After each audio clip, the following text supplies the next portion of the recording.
Si pick up rail, siya yung kumukuha ng palay papunta dito sa cutting bar. And then si cutting bar naman, siya yung nagka-cut ng palay papunta dun sa crop auger. And then si crop auger, dito sa crop auger, yung na-harvest na palay, itutulak naman ni finger line. And then si finger line, yung mga na-harvest na palay, papasok naman dun sa crop elevator papunta dun sa threshing assembly. Kapag ongoing ang operation mo sa field, kapag nag-harvest ka, yung gamit ng putres, dito nilalagay yung para makarelax yung operator. And then kung gusto mo nang mag-parking, apakan mo lang yung parking brake kung gusto mo nang huminto.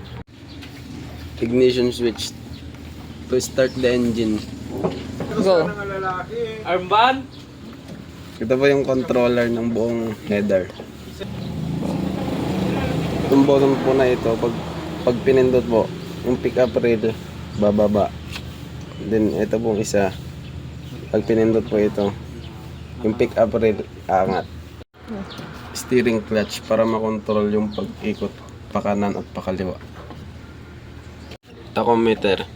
Dito po tinitingnan yung speed ng harvester. Then on field po, 2000 RPM po yung ginagamit na speed. Ito yung high and low lever. Yung M dito is medium. Yung N dito is neutral. H is high. N is neutral ulit. And low, itong L. So sa operation, yung ginagamit natin na speed is sa low lang. And itong forward and reverse lever. So makikita naman natin dito na may letter F. So ibig sabihin yan is forward. And kapag aatras, palikod is yung R is reverse. Accelerator.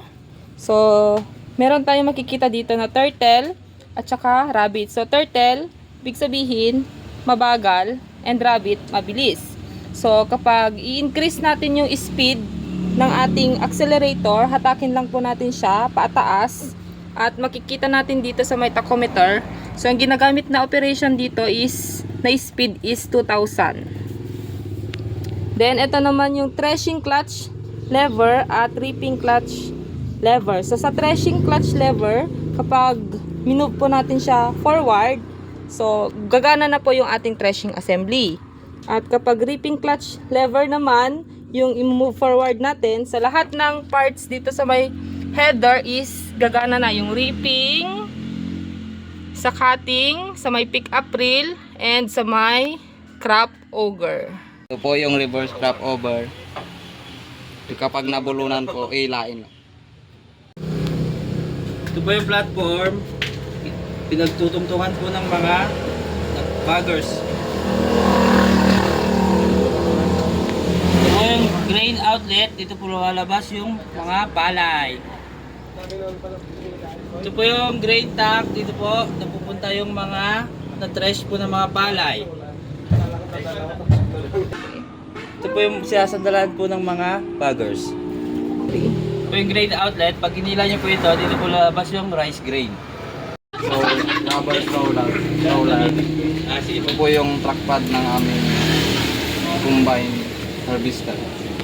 Discharge, dito lumalabas yung naaning palay na mga dayami niya. Ito, galing sa loob, galing sa threshing.